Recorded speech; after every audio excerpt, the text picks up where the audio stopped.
understanding. Now please write this down. What are the blessings of an encounter with the word of God?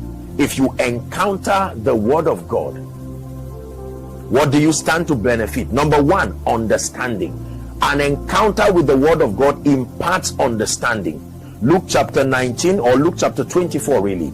Luke chapter 24 and verse 45. Jesus himself, the Bible says, he opened their understanding that they might understand scripture. He opened their understanding. The first thing we get when we encounter the word of God is understanding. This is very powerful. Understanding. We need understanding, the faculty of comprehension. The Bible says the natural man does not understand the things of the spirit, nor can he even know them. Why? Because they are spiritually discerned.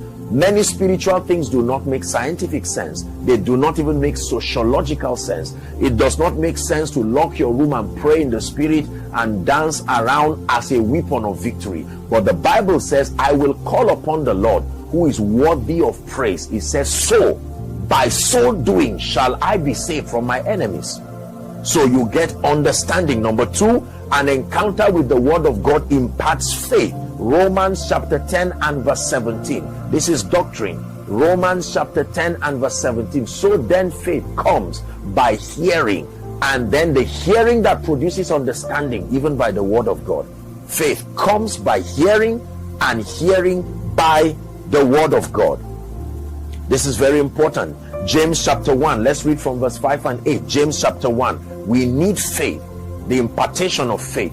James, Apostle James, was talking about the concept of a double-minded man. Here's what he had to say. A double-minded man is unstable in all his ways, including ministry. Next verse, it says, okay, let's start from verse 5. Verse 5, James 1 and then verse 5. It says, if any of you lack wisdom, let him ask of God, that giveth unto men liberally and upbraideth not, and it shall be given him. Verse 6, he leaves a caution. Let him ask in faith. Ask in faith, nothing wavering. For he that wavereth is like a wave of the sea, driven with the wind and tossed. 7, he says, for let that man not think that he shall receive anything of the Lord.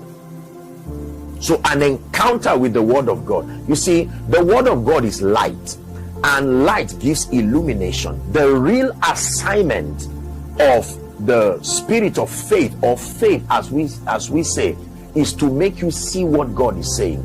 You're watching me now, and you cannot say I'm wearing white. You cannot say I'm wearing yellow, for instance, because you are watching me. If you are listening to me alone, you probably may just guess what is he wearing, and now you know that I'm sitting on a chair and I'm wearing something that is not white, and all of that. I'm not on a suit, for instance, because you can see. You do not doubt what you see. The word of God comes to give you illumination, right? So understanding, faith, and then stability. Isaiah 33 and verse 6, stability. This is the third thing we have to receive. Just one more and then very quickly we'll wrap up. Isaiah 33 and verse 6, stability.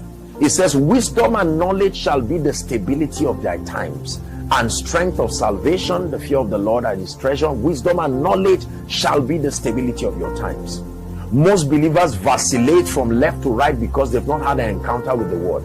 You see that? Very important.